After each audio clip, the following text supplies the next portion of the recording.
all that's good in gaming. Welcome back to the channel, everybody. If you like this content, please do subscribe, like the video, all of that stuff. Otherwise, let's just jump straight into this thing. So 2023 saw some pretty big news pieces. It saw the cancellation of E3. It saw, big name CEOs getting let go or fired. It saw massive acquisitions being taken place in Activision Blizzard and even ZeniMax Media before it. And it also saw, retention around employees and all that sort of stuff just not being what it should be. But, for me, the biggest one that attracted me the most was the acquisitions. And the reason why I wanted to raise that now is that all of this conversation that's happening at the moment in the gaming sphere, in the gaming world, around Xbox and, whether they're going third party, I think it's very pertinent to look back at last year to try to get a bit of inside information on what could potentially be happening here. So if we go back to 2023 and, everything I was just saying, the biggest thing that I took away was that acquisition. Now, why was that the biggest news piece for me last year? Well, it really showed to me that Xbox finally have both feet in the race. And that sounds ridiculous to say because Xbox has been in the gaming world for, 20 years? They've been in here for a while. But I felt like up until that point, they always had, 1 foot in and 1 foot out. They were kind of halfway. It seemed like they were interested in the gaming world, but they weren't fully invested in it yet. So they had 1 foot out that door ready to go at a moment's notice. Now, those acquisitions last year told me that that's not the case. It really showed to me that they have both feet in the door now. And so the question now becomes, well, they've got both feet in the door, but what does their presence truly look like? And I feel like that's where all of this conversation that's happening now in 2024 is stemming from. We still don't know really what their presence in gaming is going to look like going forward from here. Now, for me, what I think is going on is I think Microsoft are just seeing dollars in their eyes, right? It's like a cash register, just rolling over, right? The money is it's in their eyes. And I think they've realized that gaming is a very, very, very lucrative business. The total gaming revenue each year outstrips some of the bigger entertainment pieces, Hollywood and all that sort of stuff. Like the amount of revenue that's there in gaming is mind-boggling to think of. And I think Microsoft is fully in the game now. I think they're fully in the race. And it just remains to be seen what it looks like. And I think all of this conversation that's happening right now in the media is just an extension of that. Are they going third party? What does it look like? Are they going partial third party? Are they just putting some games onto their competitor consoles? I think to get the answers to this, I think we just got to look back on, the last 6 months, the last 12 months, and just see what Xbox has been telling us, what Phil's been telling us. A lot of juicy bits and pieces came out of the whole acquisitions court case they had. So I really think we can look at some of that to get a bit of an understanding for where they're going here. And during that court case, one of the biggest things that came out of it for me was Xbox admitting they had lost the console wars. They had lost, the 8th generation really bad to Sony and Nintendo also, really bad. And it was, according to them, not a generation they wanted to lose because everyone, created a massive digital library at that point. And I say everyone, but me, physical, baby. And so according to them, it was a difficult one to lose. And yet they did lose it. So what does that mean? If you're losing something, right? And you're losing and there's no coming back, what do? There's a couple of pathways I think you can go. You can either, throw your towel in and just walk off and, cut your losses. Or you can throw a bit more money at it and just hope that things go to plan. Or you can take another tack and you can throw some money at it and take a different approach. And honestly, I think that last one is actually what Microsoft is doing. I don't think they're out of this race at all. I think they're just getting into it. Now, what is that race? Well, up until now, it has been the console race, right? The console war. But I don't think Microsoft is in that race anymore.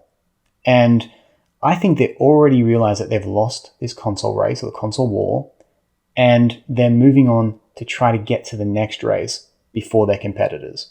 That's what I think they're doing. So that next race, well, what is that? I think we can just look at what Phil's been showing us and telling us. They want Game Pass on everything, right? They don't just want it on your console, on your Xbox. They want it on your TV. They want it on your smartphone. They want it on your tablet. They want it on everything, right? They want it available everywhere. And so it doesn't necessarily mean that they want players to play on Xbox, but they want them everywhere, right? And if you go back to the court case again, what was one of the reasons for this acquisition? It wasn't just about IPs, it wasn't just about, I'm sure money was a lot of it, but it wasn't just about money. I think it was also about getting a foothold in the mobile sphere, because there is a lot of money in mobile, a lot of money. And as I said, I think Microsoft have dollars in their eyes. They've seen how lucrative this business can be. And so I look at this and I'm like, okay, so they want to get this mobile foothold. They want to get Game Pass everywhere, right? So what's the logical step? What is that logical next race? Well, I don't think it's a console war anymore or a console race. I think it's a screen war or a screen race. They just want this across as many screens as possible. Doesn't matter what that looks like.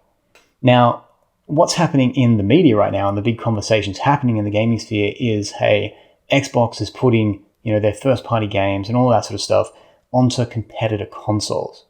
Now, I don't think that Game Pass will be on Sony, and I don't think Game Pass will be on Nintendo's consoles.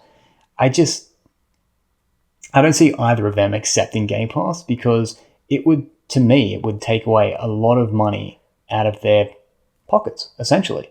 And they don't want that, right? So it's in their best interest not to have Game Pass in their systems. So what's the alternative for Microsoft? Well, the alternative is for Microsoft to get some of Microsoft's games onto their consoles. Now, this is where things get tricky. Are they just going to put the older games onto the console? Are they just going to put games that are 12 months old on the console, or whatever it is? That's what we need to establish. And that's the tricky part. But what I can tell you is that because these games are potentially making their way over, and again, we don't know what those games are, but the console-less generation for Microsoft, I feel, is getting closer and closer as a result. So a console-less generation, right? When is that? Is that this generation? Is it next generation?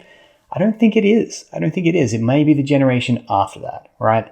And do I think Sony and Nintendo are heading also in that same trajectory? I think you're going to see that they will. But I do think Microsoft is getting there first. Now, that said, and I think this is important, did you see Starfield land on competitor consoles straight away? No, you didn't, right? And I don't think you're going to see that with their newer IPs either. I don't think you're going to be seeing that things are going to launch day one on competitive consoles. I think they're going to keep things timed. And the reason why I think that is Xbox wants to use these acquisitions so that people can get into Game Pass. Now, Xbox is just another avenue for getting players into Game Pass. I think they would be crazy to just let Xbox slide right now and just hope that all those players that are still subscribed to Game Pass, stay on Game Pass. I think it'd be a very crazy decision to just drop, the console mid-generation and go third party here at all. So no, I don't think that that's the case. I think they're going to be here for the long run. And honestly, I think they're going to give Sony a very good run for their money throughout the rest of this generation and into the next. And as I said, they are not necessarily here for the console war anymore. They're here for the screen war. So Xbox is just another avenue to get players into Game Pass, and they're going to put Game Pass on every other device they can think of. And that's their solution. That's their path here. And so I do not see them putting, their newer games on competitive consoles at all in, the first day. Now, when this, consoleless generation happens, do I think it's going to be a good thing? I don't. I love my consoles. I grew up on consoles. That's what makes gaming great to me. All of those consoles and the nostalgia I've had with them and the games that I've had on them. That's what makes things great for me. And so I don't want to see generations where there are not consoles. But I know in the heart of hearts that that is going to happen at some point. Now, I will say one last thing here. So out there in the gaming sphere at the moment, you've got all of these news outlets, all of these people on YouTube talking about how Microsoft is going third party, and there's a lot of people that are upset about this. There's a lot of people that are happy about this. Now, the ones that are happy about this, I suspect they are probably, Sony players or Nintendo players or PC players, whatever it is, right? Now, I will just say that if Microsoft was to go third party, do you think that that's honestly a good thing? I don't think it is. I really don't think it is. I think competition is something we need in the gaming world. We need it, right? I think we need that third player. You can't just have Sony and Nintendo, right? They'll dictate prices for everything. Look at all the stuff that Sony's done already this generation around, pricing of their peripherals and games and, all of those bits and pieces. You don't think that that's going to get worse if they're the only big player in the AAA space? I think it's going to get much worse. Now, maybe Microsoft is going to give them a good run for their money in this generation, and then suddenly we'll have, two players on a competitive level again. But let's say that doesn't happen, right? Let's say that Microsoft does bow out. I think Sony's going to jack up prices, and I think us as consumers and gamers are not going to have a good time. We're really not. And let's put it on the other foot. Let's say Microsoft somehow comes back and destroys Sony in this race, right? Let's just bear with me, right? Let's say that does happen, and then in the next generation, they're the big guns. Again, I'm still concerned. It doesn't matter who it is that's way out in front. I don't want anyone way out in front. We need Xbox. We need PlayStation. We need Nintendo and their Switches, right? We need all of those things to have a healthy, competitive gaming world. So at the end of the day, all we can hope for is that all three of them manage to find a foothold in the next race, whatever that race is. Screen war race. That's probably what it is. Anyway, guys, that's going to be it for me. Thank you for joining me. If you made it this far, you're a legend. Thank you very much. Don't be afraid to pop a comment in the bottom. I'll get back to you. Promise. Anyway, take care, everybody, and remember, all that's good in games. That's what we're here for.